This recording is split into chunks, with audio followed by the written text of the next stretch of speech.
ও বিভিন্ন সময় বিভিন্ন মানুষের সাথে ওর মিশতে হয়েছে, কথা বলতে হয়েছে, বাট আলহামদুলিল্লাহ ও এত একটা ভালো ছেলে ছিল, কোনো রকম কোনো ঝামেলার ভিতরে কখনোই ছিল না।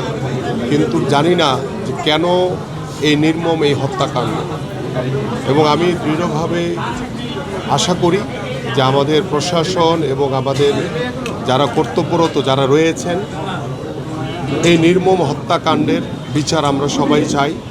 এবং আইনশৃঙ্খলা বাহিনীর দ্বারা যারা এই নির্মম হত্যাকাণ্ডের সাথে জড়িত, আমরা আশা করি যে আগামী 24 ঘন্টা থেকে 48 ঘন্টার ভিতরে ইতিমধ্যে একজনকে অ্যারেস্ট করা হয়েছে এবং বাকিরা যারা এটার সাথে জড়িত আছে তাদেরকে যাতে দ্রুত আইনের আওতায় এনে তাদেরকে অ্যারেস্ট করে যাতে তাদের বিচার কার্য সম্পন্ন করা হয়। কারণ আমরা এই ধরনের হত্যাকাণ্ড আর কখনো দেখতে চাই না। কারণ গত 17 বছর আমরা ওই স্বৈরাচার দ্বারা বিভিন্নভাবে নির্যাতিত হয়েছে, আমাদের বহু ভাইদেরকে গুম করা হয়েছে, হত্যা করা হয়েছে।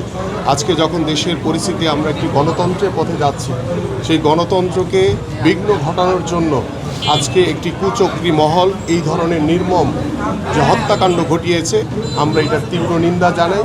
এবং আমার ভাই যে কিবরিয়া আজকে পৃথিবী থেকে চলে গেছে, এই ধরনের হত্যাকাণ্ড যাতে ভবিষ্যতে আর না ঘটে সেটা আমরা আশা করি।